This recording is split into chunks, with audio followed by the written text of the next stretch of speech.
Good day, everyone. Welcome to Blacklogic. And a July 4th power move, House Republicans pushed Trump's one big beautiful bill to the brink of passage. We're very close, supposedly. Today, they'll be voting on this and see if the one big beautiful bill get passed. And then President Trump stated that he will sign this into law on July 4th. Stuff with massive tax cuts, deep social cuts, and explosive reforms that will change America forever. But is this not about taxes? There's so much more to that. And we're going to do a breakdown at the end of this. Now, Hamas just gave a nod to a U.S.-backed ceasefire deal that could end the Gaza war. But Benjamin Netanyahu saying that if we're going to sign this peace deal, there could be no Hamas post in the Gaza region after we do this. Bryan Kohberger pleaded guilty in the brutal Idaho student murders, no trial, no death penalty. He said, I plead guilty. He said, are you pleading guilty? This is from the judge. Are you pleading guilty because you are guilty? He said, yes, Your Honor.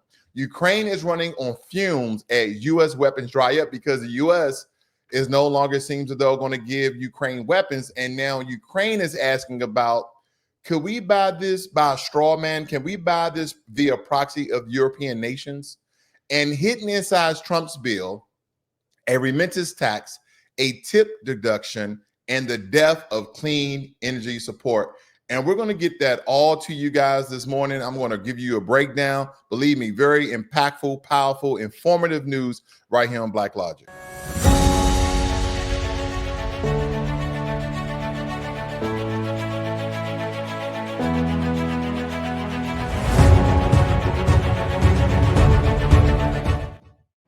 So far this morning, House Republicans cleared a 219 to 213 procedural vote, moving President Trump's sweeping tax cut and spending package, the so-called one big beautiful bill, closer to a final vote. Now, the Senate had already approved the legislation, 51 to 50, with Vice President Vance breaking the tie, and the House now aims to deliver it to Trump's desk by tomorrow, Independence Day.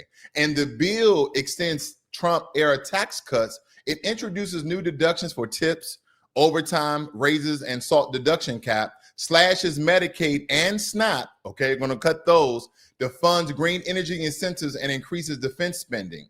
CBO projects it could add 3.3 to 3.4 trillion to the national debt and result in nearly 12 million more Americans losing health insurance. And again, we're going to do somewhat of a breakdown of the one big beautiful bill. Again, I've done this a couple of times, but I'm going to gear it towards a different avenue to give people more insightful, informative information. But we will continue on that as well. Now, Hamas. Oh, this is a SALT reduction. And a lot of people are not understanding about the SALT reduction. And I think it's important to really point this out to you guys about the SALT deduction. It states that currently a $10,000 limit on the federal deductions for state and local taxes. That is the abbreviation for SALT. As part of President Trump's mega bill, Senate Republicans on Tuesday passed a SALT limit of $40,000 starting this year, with a phase out beginning after $500,000 of income. Now, both figures would increase by 1% each year through 2029, and that cap would revert to $10,000 in 2030. So again, only temporary relief for people who are making a certain amount of money. When it comes to Hamas, and this has been big, Hamas is reviewing a U.S. mediated proposal for a 60-day ceasefire. 60 days. So 2 months of peace that they are agreeing to. This is Hamas and Israel, which will include a phased release of 10 living hostages and 18 deceased captives. U.S. officials say Israel has agreed to the terms. Now, this given Israel past agreements and past dealings when it comes to negotiation of a ceasefire deal with Hamas, don't blink, folks, because we know that this can turn very quickly. And Hamas is seeking guarantees that the ceasefire will lead to a permanent end to the Gaza war before formally committing, and is demanding Israel withdrawal. Meanwhile, Israeli air attacks and Israeli airstrikes continue on Gaza, killing dozens even as ceasefire negotiations advance. I don't know how these powers continue to negotiate peace as they are still attacking one another very, very heavily. It's kind of like you're mid into a boxing match. You're fighting, right? It's 3 minutes left in the round. It's 2 minutes left in the round. You're throwing jabs and haymakers. You're tearing up, you're just demolishing your opponent. And then all of a sudden you guys just stop and freeze like, you know what? Let's pause this for 2 months and let's come back to the fight. How realistic is that? I know this is totally different. This is political. This is warfare. I know it's different, but I would definitely keep my eye on the story for you guys and keep you updated right here on Blacklogic. If you're new to the channel, hit the subscribe button as well as the notification bell so you're notified every time I release a video or go live. And Hamas is open to a ceasefire. I just want to show you guys this very, very quickly, that they're open to a ceasefire, but Benjamin Netanyahu says there's no room for Hamas in post-war Gaza. Why is that important? That's important because even though Hamas has agreed to the term of the negotiated ceasefire between Israel and themselves, Benjamin Netanyahu is letting the cat out the bag and telling the world that if Hamas doesn't break, if Hamas doesn't dissipate, if Hamas doesn't go away, we're going to continue to bomb Gaza. We're going to continue to bomb Palestinians. We're going to continue to bomb where we think Hamas is at. Now, again, this has nothing to do, quote unquote, with the people of Palestine, but we have to understand that over 50,000 of these people have perished because of this war. And because it's been going on for quite some time, this is still very current and very live to those people in that region. And I just pray, I hope, I wish that they can come to some sort of deal where innocent people who have nothing to do with that terrorist group Hamas, who has nothing to do with the Israeli Defense Force, can come to a ceasefire so they can get some sort of relief and start to help the people who have been devastated in that particular region. That is my hope for them. Now, yesterday, Bryan Christopher Kohberger pleaded guilty to 4 counts of first-degree murder and 1 count of felony burglary in 2022. And those deaths are 4 University of Idaho students. His plea spares him the death penalty. His plea has spared him the death penalty. So he pleaded guilty, and that was in the deal so he wouldn't be put to death, even though he took the lives of 4 University of Idaho students. He faces 4 consecutive life sentencing plus 10 years, and he has waived his right to appeal. And sentencing is scheduled for July 23rd of this year. And victim families are divided. Some seek closure. Others argue they weren't fully involved and wanted a public trial. A motive remained very undetermined. Investigators pointed to DNA found on a K-bar knife sheath, and his cell tower data have pinged in the area, and vehicle tracking and suspicious behavior like cleaning his car and altering registration to tie him to the crime. Now, here's some of the details of the case that I think you guys should know. The murder weapon was a K-bar knife. Now, anyone who's been in the Marine Corps and or Army, you guys are very familiar with that very large knife that you can fix bayonets with, so to speak, that particular knife. DNA on the sheath at the scene that matched Coberger's. Same DNA. A Q-tip from his parent trash matched the sheath DNA. And CCTV cell tower data, vehicle tracking, and of course his behavior, and of course cleaning his car. And as I told you before, a lot of the victim families are torn apart and they're divided on what they should do. So again, this guy not only belongs in jail, and I know a lot of people are against the death penalty,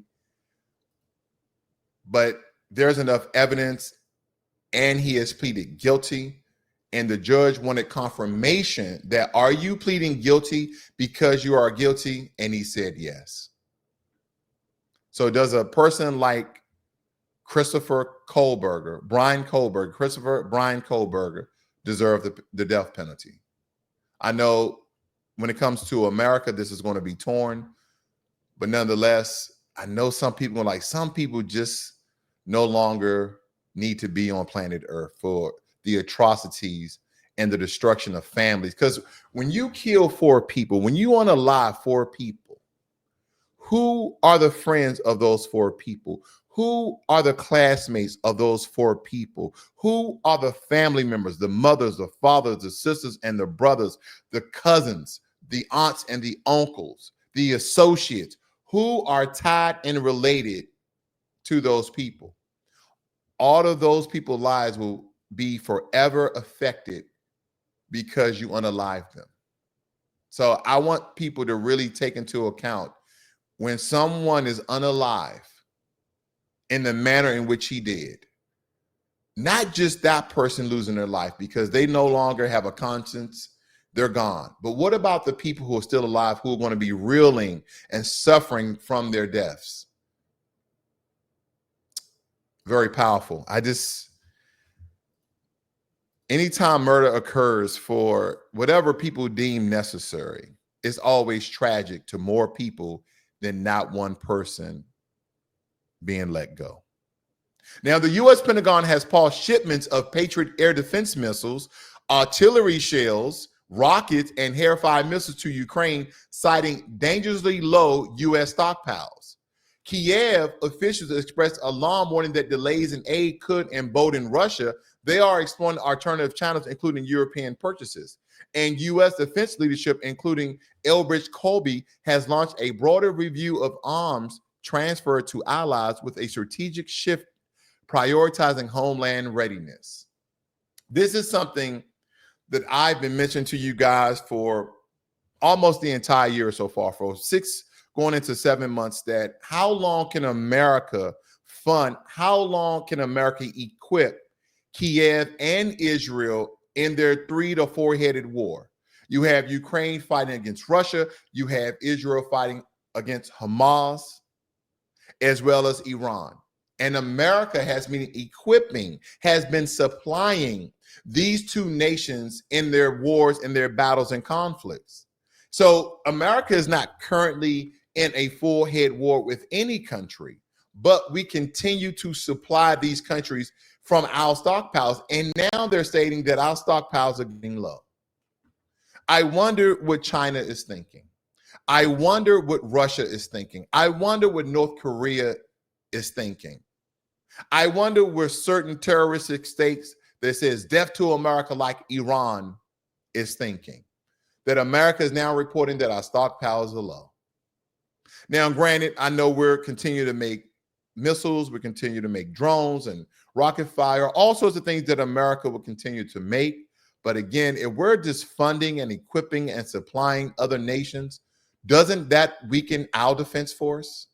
These are some of the things that I've been talking about for a very long time.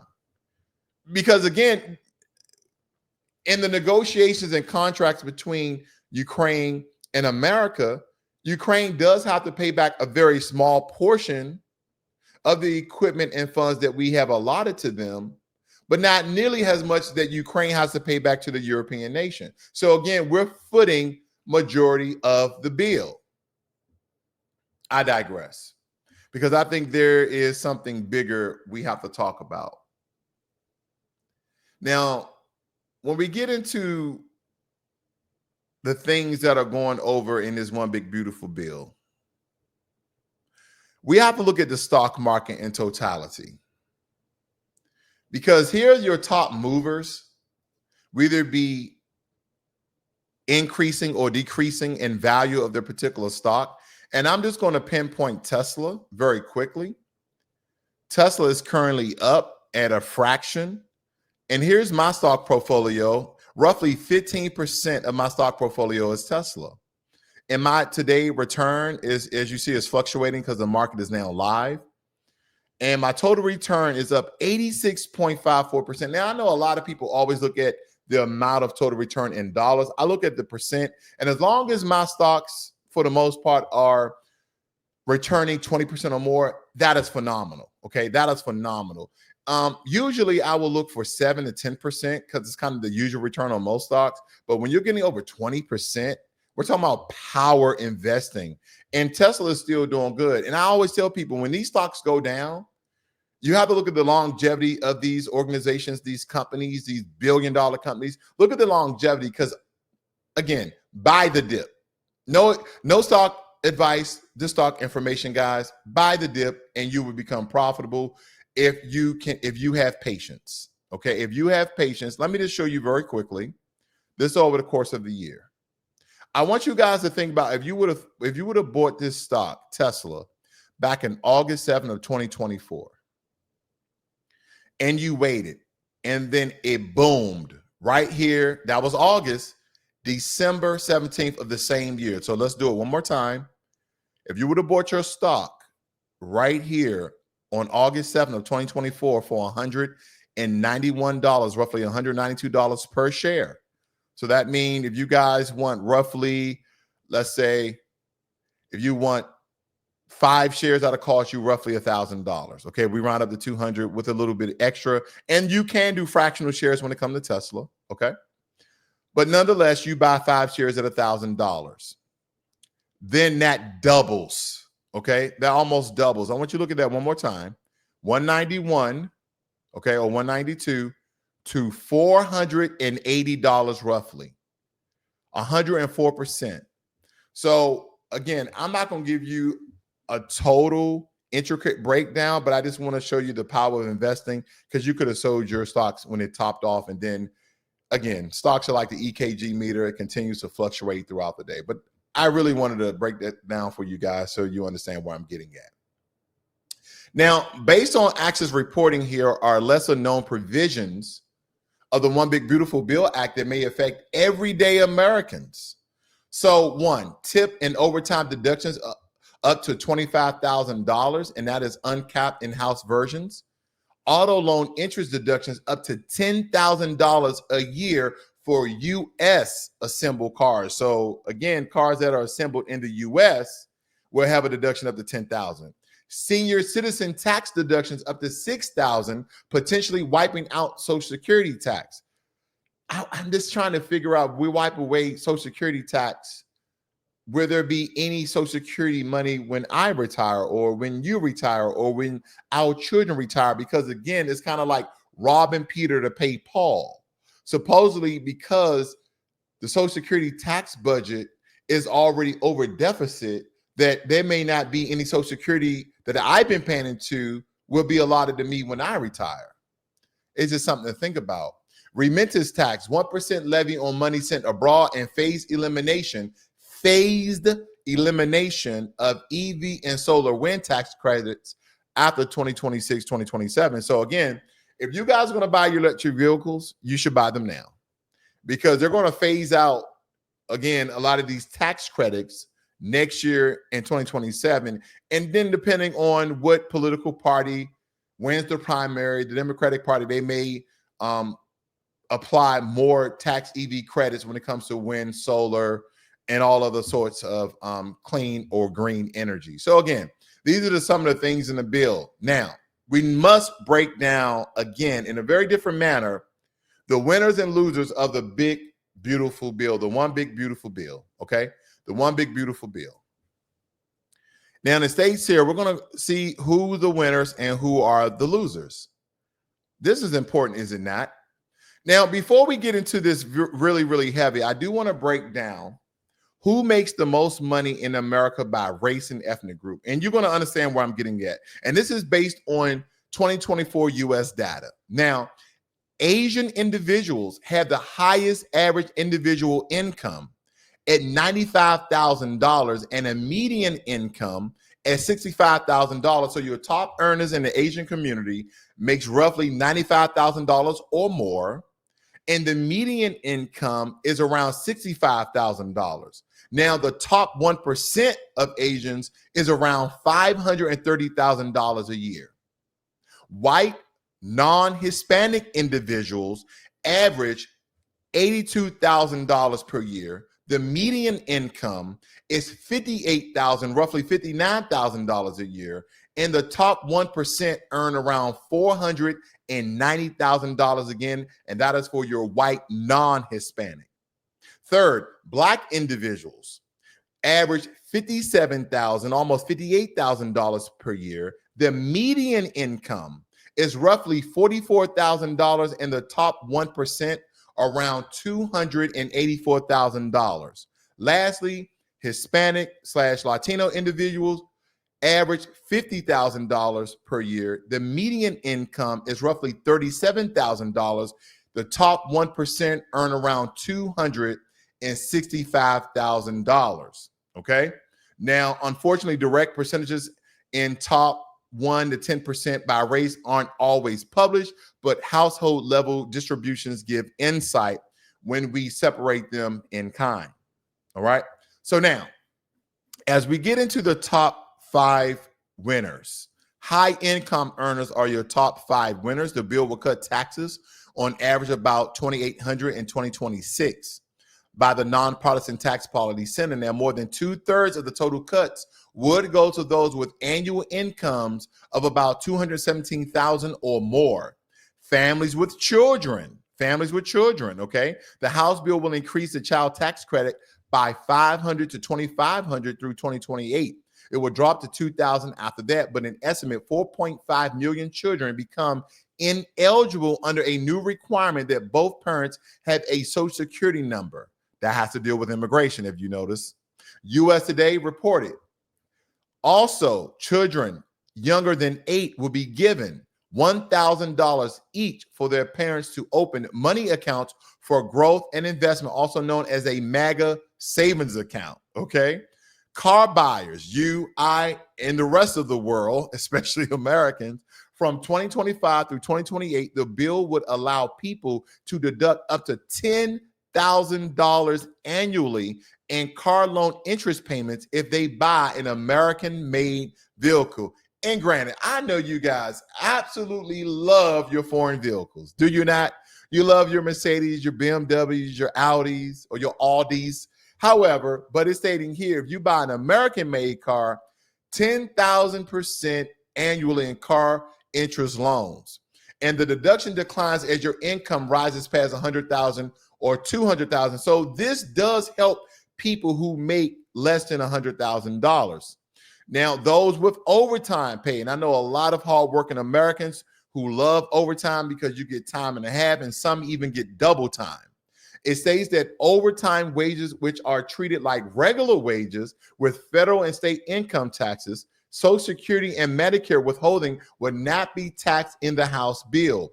Federal revenue could be reduced by $680 billion from 2025 to 2034 if overtime pay wasn't taxed, according to a study by the Tax Foundation and Yale Budget Lab in April. So in the Senate bill, the first $12,500 of extra overtime pay would be tax deductible through 2028 with a $150,000 income limit. So again, if you make under $150,000, this will benefit you. But if you make over $150,000, then not so much.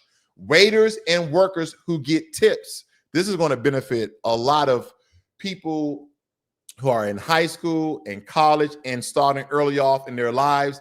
And, you know, anywhere from 20 to 30 where people are doing a lot of these jobs. And again, people who may just want to pick up a couple of extra dollars in cash who are doing these part-time jobs. It states here that all tips would not be taxed through 2028 in the House version.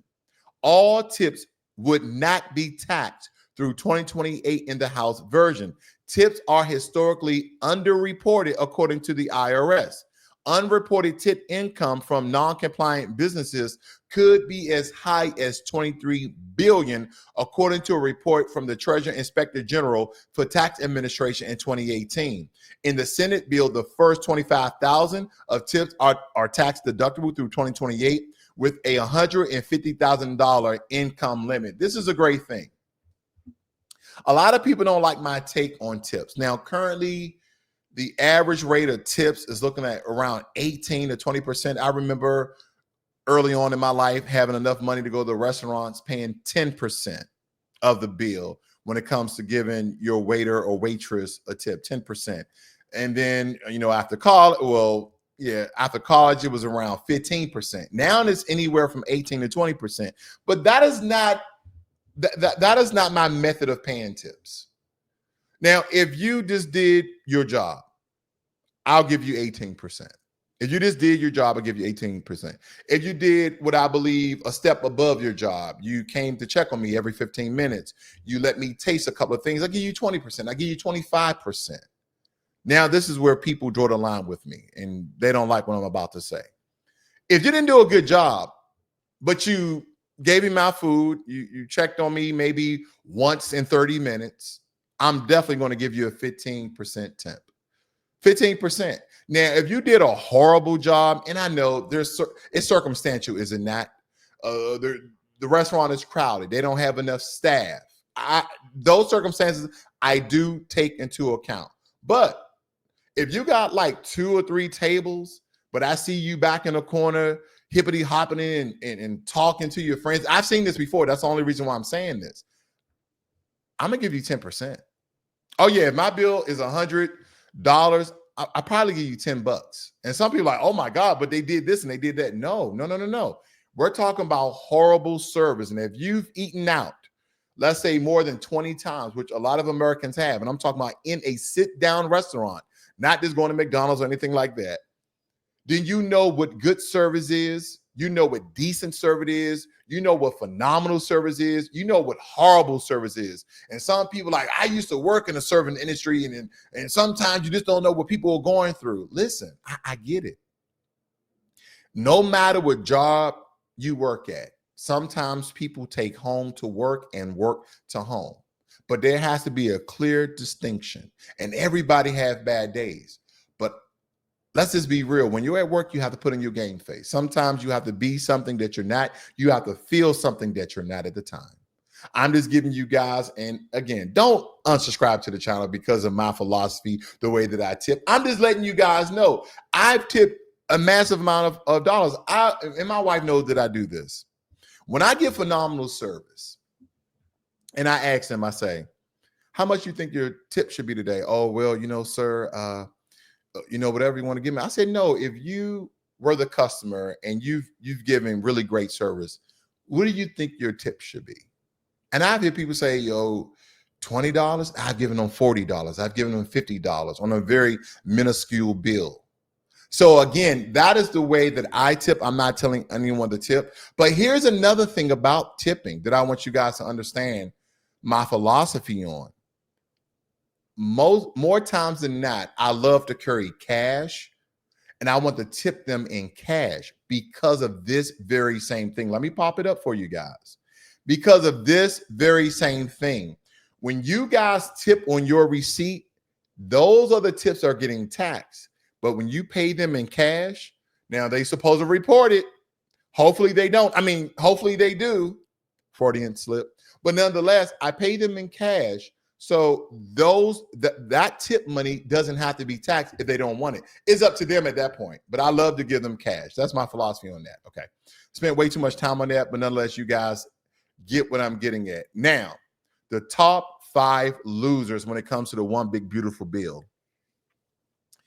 Now, one of the top 5 losers are those making less than $50,000, which is majority of the country. And especially when it comes to foundational Black Americans, because as we look at who pays most of the federal income tax, I want you guys to listen. Top 1% of earners paid about 40% of all federal income taxes. Top 10% paid roughly 72% of the total tax. Top 25% paid about 89% of income tax. And top 50% of filers paid about 97% of income taxes, and the bottom 50% paid only 3%. The marginal tax brackets vary, but generally incomes above 200,000 face rates between 32 to 37% federally, and above 600 to 700,000 face up to 37%. That covers about less than 1% of the taxpayers in a high income bracket. Now, Americans making about $17,000 to $51,000 would lose about $700. Those with an income of less than $17,000 would lose more than $1,000 on average. The losses are mainly a result of cuts in assistance programs, including Medicaid, health insurance marketplace, and the Supplemental Nutrition Assistance Program and student loans. And again, the Supplemental Nutrition Assistance Program is called SNAP. So you guys have been hearing about that as well. And they're stating that this is going to affect 12 million Americans or more. The bill changes to Medicaid could result in as many as 7.6 million Americans losing health insurance over the next 10 years by the CBO, and about 700 billion will be cut from the program in the House version. An estimated 1 trillion will be cut in the Senate version if this bill gets passed. It also goes on to state that the measure will cut 267 billion in federal spending for Supplemental Nutrition Assistance Program, again SNAP, and that's food stamps, of the House version. It will also impose work requirement on those aged 55 to 64 who benefit from the program, which provides food assistance to about 42 million Americans. Now, this is important to note as well. Majority of Americans, and I told you race does play a component in this, the majority of Americans who are receiving government assistance are white Americans. So this is going to affect white Americans more so than Asian, Hispanic, and Black Americans. So this is definitely something that needs to be eyed very closely. People with student loan debt. Now we're talking big stuff, ladies and gentlemen. It states that student loan relief regulations enacted by President Joe Biden's administration would be repealed in the House version, and the number of repayment plans for federal held loans would shrink to just 2 programs. The bill would also impose significant caps on loans for parents and undergraduate students while eliminating a lending program for future graduate students. So it seems as though that this bill is going to eliminate a lot of student loan aid, low interest loan aid that was subsidizing and helping people to get higher education here in America. My only question is, if you're going to decrease the amount of loans that you can give to American citizens to go to higher education so they can get some of these $5, $6, $7 figure jobs, then are you going to incentivize or subsidize colleges so they can decrease their prices of tuition so these people can now go to school? That's my question. Higher federal deficit. The bill's provision would increase the federal deficit by $3.8 trillion from 2026 to 2034, according to the CBO, which cited tax changes, including the extension of the 2017 Tax Act and its revenue and outlays for refundable credits. Illegal immigrants. Here we go. The bill would increase fees for legal immigration. It would impose a $1,000 fee on requests for asylum and require 500 payments for work authorization every 6 months. It would charge immigrants hundreds of dollars if they appeal court decisions, among other fees. The bill would also discourage states from using their own money to provide Medicaid coverage to illegal immigrant children. Wow. So basically, immigrants, illegal and illegal, will have to basically pay to work in America and pay to receive insurance in America. And I just want to ask you guys a question. Leave it in the comment section below. Is this good for America, that we're going to charge legal and illegal immigrants a fee to stay and work in America? Will this assist us? Because we're already going to impose taxes on the money that immigrants send back to their countries. So again, is this beneficial or is not? So there you have it, ladies and gentlemen. Thank you for staying with me as long as you have. You guys have a great and wonderful day. This is Blacklogic.